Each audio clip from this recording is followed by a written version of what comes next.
21h30 à Paris, 20h30 à Dakar, le Journal de l'Afrique, édition spéciale ce soir avec ces images. L'Assemblée nationale sénégalaise placée sous haute protection policière. Les députés débattent du report du scrutin annoncé par le président Macky Sall ce week-end. Les forces de l'ordre doivent contenir la colère des Sénégalais au cœur du quartier politique de Dakar. Le Sénégal plongé dans une crise politique sans précédent, c'est le thème de notre édition spéciale. Nous serons accompagnés de Stéphane Ballon, notre rédacteur en chef, Hassan Diop, journaliste, ancien présentateur chez nos confrères de RFI et fin connaisseur du Sénégal. Et puis, nous serons en direct de Dakar avec Gilles Yabi, politologue, initiateur du think tank Wati, et notre correspondant à Dakar, Eliman Dao. Mais d'abord,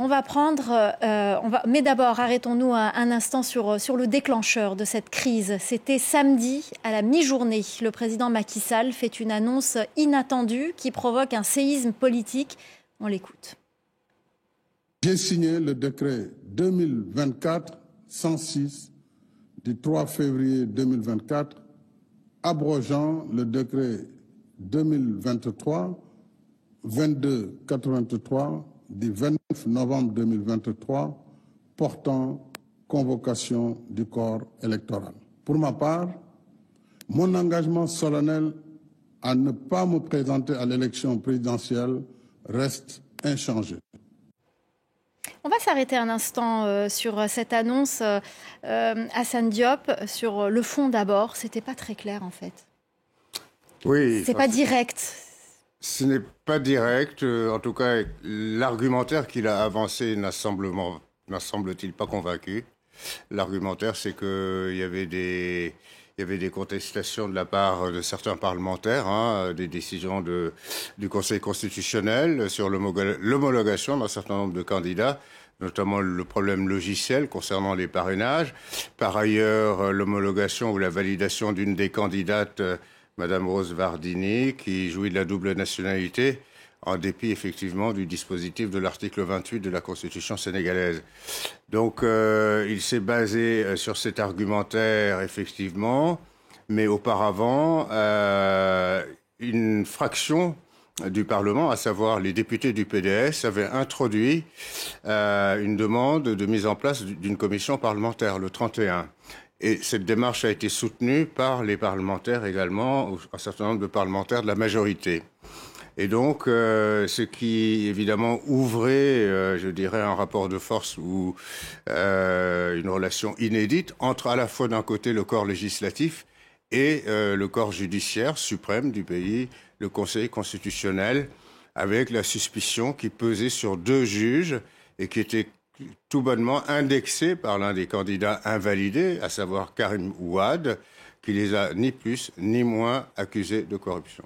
Alors Stéphane, sur le fond, je disais que c'était pas clair. Le président semble mal à l'aise. On sent qu'il n'y a pas trop de conviction dans sa décision. C'est peut-être pour ça aussi qu'il a pas convaincu. Il y a en tout cas beaucoup de prudence dans son discours, parce qu'il y a l'aspect légal qui est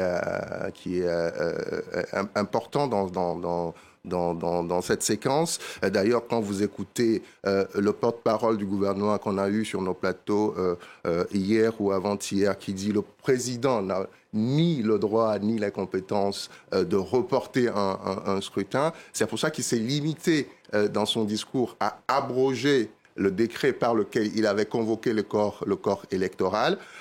Mais c'est clair qu'il y a beaucoup de prudence. D'après ce qu'on nous dit, c'est que lui-même a longtemps hésité. C'est-à-dire, il y a eu cette décision.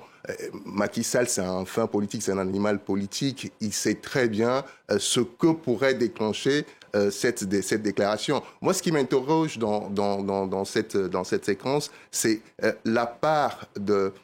on ne va pas évidemment remettre en cause la sincérité de la parole d'un président, mais c'est dans quelle mesure on est exclusivement dans un coup politique, parce que c'est ce qu'on entend. Dans quelle mesure la véritable raison de la sortie de Macky Sall a pour objectif de remettre à plat un processus qui, dit-il, est vicié pour aller vers une élection qui ne fera pas l'objet de contestation. Macky Sall, en quelque sorte, saisit la balle au bond.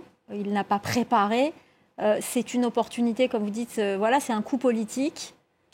Moi, je vais dire, il faut que, sans mauvais jeu de mots, il faut être vraiment machiavélique pour anticiper ce qui se déroule aujourd'hui. Mais on le sait tous, Macky Sall, c'est un animal politique. On parle du choix de son dauphin qui était un choix forcé. D'ailleurs, sa désignation avait provoqué des dissidences au sein dans le rang présidentiel. Est-ce qu'il a vu une opportunité pour remettre les choses dans l'ordre qui ne serait pas un choix forcé? C'est tout à fait une hypothèse. C'est votre avis? Effectivement, est-ce que c'est une opportunité? Effectivement, c'est une hypothèse qui reste, je dirais, à prouver. On a le sentiment tout de même que sa décision n'était pas forcément une décision préméditée, ou c'était pas quelque chose qu'il avait planifié à l'avance, contrairement à certaines allégations de ses détracteurs et de ses opposants. Alors, sur le fond, évidemment, on peut avancer un certain nombre d'hypothèses politiques derrière cette décision. Je pense qu'on aura l'occasion d'y revenir. Absolument. En tout cas, Macky Sall ne semble pas avoir convaincu la rue, puisque les Dakarois n'ont pas tardé à sortir pour protester au cri de « On veut une élection ». Aujourd'hui, la situation était particulièrement tendue dans le quartier politique de la capitale. Julie Chouteau. Par petits groupes, des manifestants se dirigent vers le Parlement sénégalais. Mais le quartier du Plateau est quadrillé par les forces de l'ordre. Impossible d'accéder au parvis de l'Assemblée nationale. À l'intérieur, un texte très critiqué et débattu. Un texte qui permettrait de repousser l'échéance présidentielle, alors que le président Macky Sall avait déjà annoncé samedi le report sine-die du scrutin prévu le 25 février.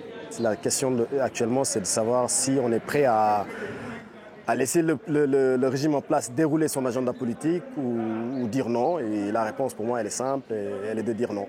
L'annonce du président avait déjà donné lieu hier à de premiers rassemblements réprimés. Pourquoi les Sénégalais veulent se défendre contre l'injustice?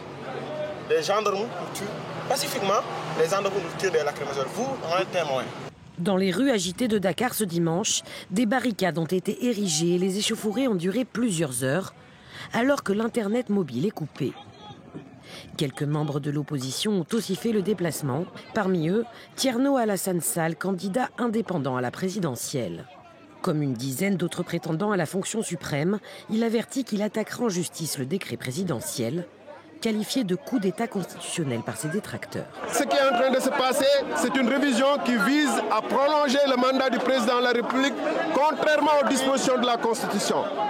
Maintenant, nous ne pouvons pas accepter que la Constitution du Sénégal qui donne pouvoir au président soit violée.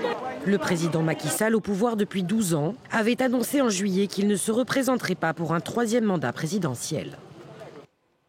Voilà, on l'a vu, la situation était très tendue dans les rues de Dakar, mais elle était tout aussi tendue en cette fin de journée. Dans l'hémicycle, on retrouve tout de suite Eliman Dao, notre correspondant à Dakar. Eliman, je le disais, l'ambiance était électrique ce soir. Électrique, c'est vraiment le mot qu'il faudrait employer pour décrire l'ambiance actuellement, même en ce moment, à l'Assemblée nationale. Les débats sont suspendus par les députés de l'opposition, au moment où le député du groupe parlementaire Wallou, le groupe parlementaire du Parti démocratique sénégalais, a voulu faire passer la loi sans débat. Les députés se sont rués sur le podium de l'Assemblée nationale pour dire que ça ne se passera pas comme ça. Il y a eu des échanges assez musclés entre les deux cas. Au moment où quand même les députés de la coalition au pouvoir, Benno Bokk Yakaar, sont assez stoïques, ne répondent pas forcément aux invectives des députés de l'opposition. Situation tendue jusqu'à présent à l'Assemblée nationale. Les débats peuvent se poursuivre jusqu'à minuit. À cette heure, il faudra revenir demain pour voir si ce projet de loi sera voté ou pas. Merci beaucoup Eliman pour ces précisions sur cette séance à l'Assemblée nationale qui se poursuit. Gilles Yabi, on a entendu Eliman qui nous parle de tensions. On a vu qu'il y avait également des tensions dans les rues. Est-ce que on est dans une séquence sans précédent au Sénégal aujourd'hui ? Oui, bonsoir. Sans précédent, ce n'est pas la première crise politique. On observe pas des premières manifestations. On en a connu beaucoup depuis 2021 notamment. Et puis pour ceux qui ont un regard un peu plus ancien sur la politique sénégalaise, il y a eu bien sûr beaucoup de moments de crispation, de tension et même de violence politique par le passé, ce qui cache souvent cette image de démocratie sénégalaise quasiment parfaite. Ça ne correspond évidemment pas à la réalité, même si par rapport à beaucoup de pays du continent. C'est un pays, en tout cas, où il n'y a jamais eu de rupture de l'ordre constitutionnel. Mais par contre, je pense que la première chose à dire, c'est qu'effectivement, on a aujourd'hui de la tension, une situation de crise, et que, en fait, avant la déclaration du président Macky Sall samedi, une très grande majorité d'acteurs politiques, mais aussi d'observateurs de la vie politique au Sénégal, se disaient non, il y a bien sûr des rumeurs d'un possible report, mais au fond, il n'allait pas le faire. Il allait confirmer le début de la campagne électorale qui allait vraiment commencer quelques heures plus tard. Donc, ce qu'il faut quand même observer, c'est qu'on a une annonce de la part du président qui, d'abord, pourrait induire un dépassement de son mandat, ce qui n'est pas permis par la Constitution. Et lui-même, lorsqu'il était opposant, l'avait indiqué à l'époque par rapport au président Wade en disant qu'il ne peut pas avoir un jour de plus au-delà de son mandat. Et donc, le président ne peut pas prendre une décision qui a comme implication l'extension de son mandat. Ça, c'est la première chose. Et deuxièmement, les arguments qui sont évoqués, une instabilité ou en tout cas un conflit entre l'Assemblée nationale et le Conseil constitutionnel. Là aussi, je pense quand même qu'on est assez surpris parce que le Conseil constitutionnel, comme dans toutes les constitutions ou presque, le Conseil constitutionnel ou la Cour constitutionnelle, l'équivalent dans certains pays, ou la Cour suprême, ce sont des décisions qui sont sans recours. Donc, à partir du moment où le Conseil constitutionnel a annoncé la liste de 20 candidats pour l'élection présidentielle et qu'il y avait une convocation pour le 25 février et que la campagne électorale allait commencer, honnêtement,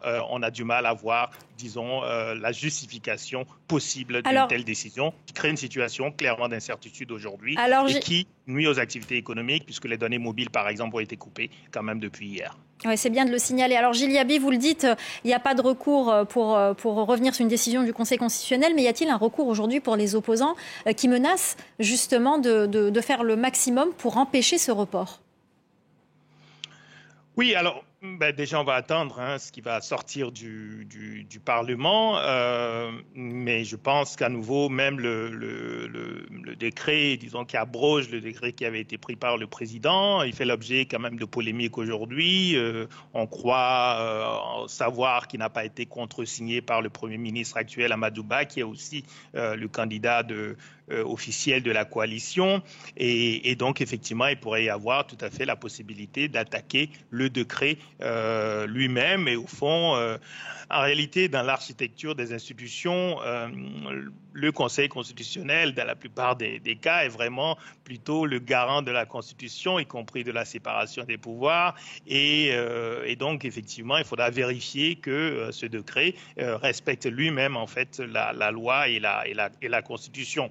Mais on est dans une situation, à nouveau, très préoccupante parce que ce qui est attaqué aussi, c'est quand même le Conseil constitutionnel puisqu'on accuse deux de ses membres de corruption. Ça veut dire qu'on attaque l'intégrité de la plus haute juridiction constitutionnelle qui va être quand même finalement celle qui va décider, en tout cas qui va annoncer le résultat final de l'élection présidentielle quand elle aura lieu. Donc moi je crains vraiment qu'on entre dans une période d'incertitude et d'affaiblissement des institutions, à commencer par celle qui est la plus importante à nouveau pour protéger les libertés et pour protéger les choix, les principes fondamentaux de la démocratie. Assane Diop, vous êtes d'accord avec cette analyse ? Est-ce que vous pensez que la démocratie sénégalaise est fragilisée par cette décision ? Sur le plan technique, effectivement, Gilles a raison, sans doute. Mais je pense qu'il y a quand même une surinterprétation de ce que l'on pourrait appeler la confiscation démocratique ou la volonté de Macky Sall de mettre à bas la démocratie. Je pense que l'ordre constitutionnel existe toujours. Et que le fait de reporter des élections ne veut pas dire par là un recul démocratique comme on peut l'observer dans un certain nombre de pays. Mais visiblement, ce n'est pas possible une fois que le Conseil constitutionnel a validé. Je pense que c'est un débat technique qui appartient effectivement aux juristes. Je sais qu'il y a des opposants qui effectivement ont déposé des requêtes auprès notamment de la Cour suprême pour contester cette décision. Donc, si vous voulez, on est sur plusieurs fronts. Il y a le front parlementaire, il y a le front de la Cour suprême. Et d'ailleurs, le vote des parlementaires devrait ensuite être validé par la Cour suprême. Bon, donc là, on est, si vous voulez, dans un parcours technique et juridique. Mais je pense que sur le fond politique, je pense qu'il y a une surinterprétation, et ça c'est peut-être légitime et normal, parce qu'effectivement, la plupart des candidats qui voient les élections reportées sont frustrés. Ils devaient démarrer la campagne dimanche et ils doivent remettre ça à plus tard. Tout était prêt, les véhicules, etc., etc. On peut le comprendre. Mais de là à dire que la vitrine démocratique sénégalaise, parce qu'il y a un report éventuel de 6 mois de l'élection est définitivement fracturée, je pense qu'il y a une certaine forme d'exagération, que le président Macky Sall, effectivement, estime, pour des raisons politiques d'ailleurs, et je pense qu'il ne s'en cache pas, que ce qu'on appelle les partis politiques anti-système, tels que le parti de Sonko, qui notamment menace les dirigeants d'aujourd'hui comme ceux d'hier, que s'il venait au pouvoir, il les traduirait en justice, je pense que c'est aussi des menaces qu'il prend au sérieux. Et que, non seulement d'ailleurs pour je dirais les responsables politiques en place ou d'hier, mais également il estime peut-être que pour le pays c'est en danger. Évidemment, la dernière, c'est au peuple de décider qui doit être élu ou pas. Mais en tous les cas, je pense que ça fait partie des enjeux aujourd'hui qui se posent sur la scène politique sénégalaise. Et ce n'est pas propre au Sénégal, hein, ces partis anti-système, on les voit essaimer un peu partout à travers le monde. Alors Stéphane, est-ce que... on l'a entendu, Hassan vient de le dire, il y a le droit et puis il y a la politique. Est-ce que d'un point de vue politique, finalement, Macky Sall, ou du moins la situation actuelle politique au Sénégal ne donnait pas lieu à des interrogations? Est-ce qu'il n'y a pas de bonnes raisons, finalement, de s'interroger sur la solidité de ce scrutin? Ouais. Non, mais je suis à peu près d'accord avec ce qui vient d'être dit par Hassan et Gilles. Ce que je peux dire, c'est que on est en politique et les choses ne sont jamais noires d'un côté et blanches de l'autre. Il y a toujours une zone grise, j'allais dire. Parce que quand vous écoutez les arguments avancés par Macky Sall, par exemple, est-ce qu'ils sont entendables? Moi, j'ai envie de dire oui. Quand on dit que le processus électoral fait l'objet de critiques, on l'a entendu, on l'a dit nous-mêmes sur ces plateaux. Le système de parrainage a fait l'objet de vives contestations, on l'a dit. Le fichier électoral a fait l'objet de disputes, on l'a dit. La question de la binationalité de certains candidats, notamment de Karim Wade, ont fait l'objet d'un débat de contestation, notamment de la part du parti de Karim Wade.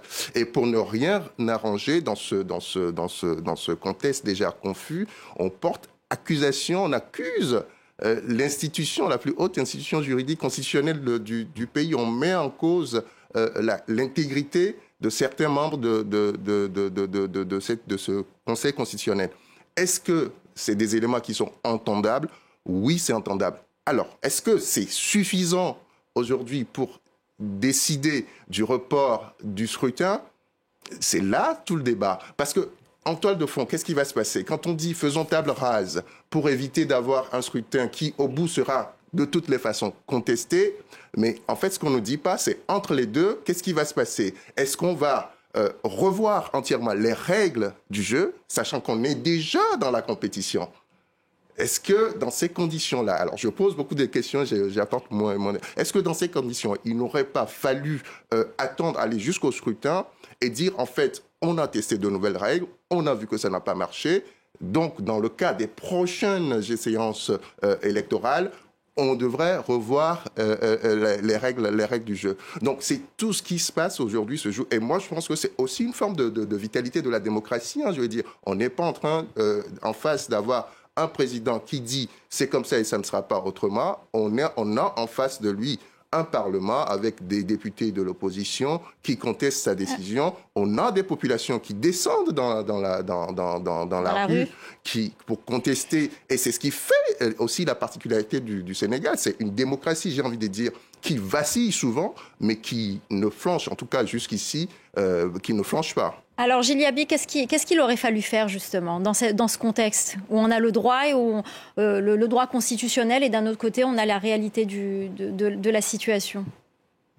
Non, je suis désolé, je suis en profond désaccord. On peut pas avoir d'explication politique en disant que au fond, qu'il peut y avoir des raisons d'aller à l'encontre de dispositions constitutionnelles qui sont très claires. Si on n'a plus besoin de règles constitutionnelles, qu'on le dise et qu'on l'assume. Mais on peut pas avoir une juridiction constitutionnelle qui tranche en dernier ressort. Et en plus, avec une liste de candidats composée de 20 candidats, malgré le filtre des parrainages, on a 20 candidats qui ont été validés pour cette élection présidentielle. Ce n'était pas seulement les candidats qui étaient prêts pour commencer la campagne électorale, ce sont aussi les citoyens et les électeurs sénégalais qui étaient prêts pour commencer la campagne électorale. Je rappelle aussi que le candidat Ousmane Sonko est absent de cette liste parce qu'il a été condamné, que celui qu'il a désigné comme étant son remplaçant est en détention provisoire et on ne savait pas s'il allait être libéré pour pouvoir faire campagne comme les autres. Mais malgré cela, les partisans aussi de la mouvance, disons, Ousmane Sonko, étaient prêts pour aller à cette élection. Sur les 20 candidats, on a une très large diversité, disons, politique et les électeurs sénégalais, je pense, dans leur grande majorité, à nouveau, voulaient respecter le calendrier électoral comme ce fut toujours le cas au Sénégal. Donc je crois qu'il faut être quand même assez clair là-dessus. Puis moi je travaille pour j'anime un think tank citoyen sur l'Afrique de l'Ouest où j'estime qu'on est aujourd'hui dans une situation tellement difficile, tellement dangereuse dans l'ensemble de la région ouest africaine qu'on ne peut pas, disons à un moment donné, ne pas être très clair sur le besoin de changer les pratiques politiques. C'est pas tout à fait normal qu'une décision même du chef de l'État avec des conseillers, bien sûr, sans doute dans ce sens-là, puisse aujourd'hui créer des conditions quand même de crise, d'incertitude économique. Des gens qui travaillent indépendants d'Internet mobile, par exemple, ils ne peuvent plus travailler. Ça crispe tout le monde, ça maintient des enfants hors de l'école. Et je crois qu'on aurait pu simplement à nouveau commencer la campagne électorale et avoir enfin justement un moment de vitalité démocratique. Je ne pense pas qu'on ait besoin de crise à répétition pour montrer qu'on est une démocratie qui fonctionne. Justement, on va parler de cette démocratie. On ne cesse de répéter que le Sénégal est un des rares pays du continent à ne pas avoir connu de coup d'État. Mais, il y a un mais, si les coups de force n'ont pas eu lieu après le scrutin, ils ont souvent eu lieu avant. Ce n'est pas la première fois dans l'histoire du pays que des candidats challengers de l'opposition soient éliminés, écartés avant le scrutin. On voit ça avec Laurent Berstécher. Décembre 2018, les candidatures de Karim Wade, fils de l'ex-président sénégalais Abdoulaye Wade, et de Khalifa Sall, ancien maire de Dakar, sont rejetées par le Conseil constitutionnel. Celui-ci estime que leur condamnation passée pour détournement de fonds publics les disqualifie de la course présidentielle. Et le 24 février 2019, Macky Sall est réélu au premier tour avec 58% des suffrages exprimés. 5 ans plus tard, en janvier 2024, le Conseil constitutionnel valide 20 candidatures à l'élection présidentielle, mais rejette à nouveau celle de Karim Wade, cette fois en raison de sa double nationalité franco-sénégalaise, et celle de l'opposant Ousmane Sonko. Candidat malheureux en 2019, ce dernier avait été condamné à plusieurs reprises en 2023, notamment pour diffamation et corruption de la jeunesse. Son inculpation et la dissolution de son parti politique avaient provoqué de violentes émeutes qui avaient fait plusieurs morts. Dénonçant une liquidation politique, Sonko avait fait appel du verdict et déposé un recours de candidature, finalement débouté par le Conseil. Voilà, Assane Diop, on a vu que ce n'est pas la première fois qu'il y a ce genre de pratique, que des candidats, challengers, des opposants qui sont soutenus par une partie de la jeunesse, de la population, soient écartés. Est-ce que c'était prévisible finalement? Ou est-ce que ce qui s'est passé, c'est-à-dire le fait d'écarter Ousmane Sonko, par exemple, est-ce que toute cette situation qui s'est aggravée au fur et à mesure n'était pas prévisible? Écoutez, Ousmane Sonko, je dirais, il a été écarté sur une décision de justice. Donc je pense que si l'on parle de démocratie et du Sénégal vitrine démocratique, il faut aussi observer l'idée qu'il y a une séparation des pouvoirs, à moins de penser que derrière la décision de justice, il y a la main de l'exécutif. Et d'un autre côté, concernant les accusations portées contre le Conseil constitutionnel, je rappelle que le fer de lance de cette contestation, c'est M. Karim Wade. Mais M. Karim Wade, d'ailleurs, dans sa contestation des décisions du Conseil constitutionnel, ne parle pas du fait qu'on l'a retoqué pour sa question de double nationalité. Il porte carrément une accusation sur la probité de 2 éminents magistrats du Conseil constitutionnel, chose, à mon avis, beaucoup plus grave. Donc, entre parenthèses, il n'évoque pas sa double nationalité, alors que la disposition de l'article concernant la nationalité exclusive sénégalaise, l'article 28 de la Constitution, a été instituée par son père. Il était l'un des piliers du régime de son père. Pourquoi a-t-il tardé, je dirais, à mener les démarches nécessaires pour aboutir à une candidature? Ensuite, peut-être se plaindre de dire que voilà, on l'écarte parce que... Et en ce qui concerne l'élection, je crois, de 2019, la précédente, ils ont été écartés, là aussi, sur décision de justice. Alors évidemment, lorsqu'on s'attaque à des hommes politiques en Afrique, et peut-être même ailleurs, c'est toujours politique.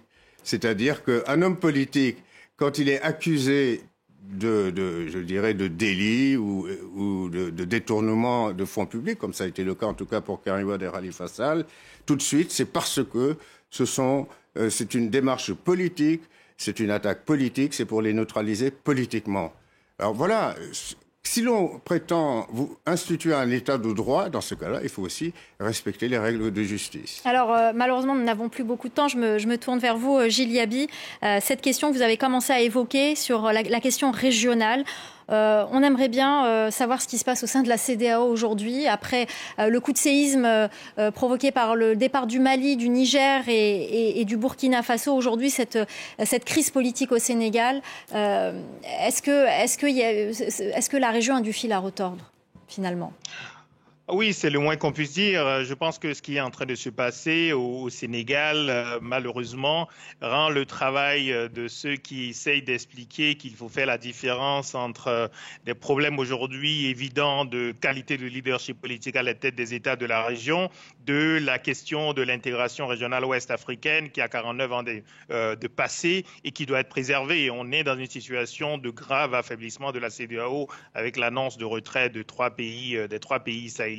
Et on a une opinion publique ou des opinions publiques en Afrique de l'Ouest dont une partie a tendance à approuver cette décision de retrait de ces 3 pays. Et on a beaucoup de mal à expliquer à nouveau que le projet d'intégration repose sur des valeurs, repose sur une projection en commun de cette région et qu'il y a des aspects économiques, des aspects pratiques extrêmement importants de l'intégration régionale. Mais lorsqu'on a effectivement des crises à répétition, qu'on a des personnalités politiques, finalement, disons, au niveau de la région, qui ne donnent pas nécessairement le meilleur exemple dans leur pays, on a du mal à obtenir cette explication par rapport à ceux qui doutent à nouveau de la CEDEAO et de la nécessité à nouveau de poursuivre cette intégration à l'échelle de la région. Merci beaucoup Gilles Yaby, merci à Hassan Diop, merci à Stéphane Balong. C'est la fin de cette édition spéciale du Journal de l'Afrique. Restez avec nous, l'info continue sur France 24.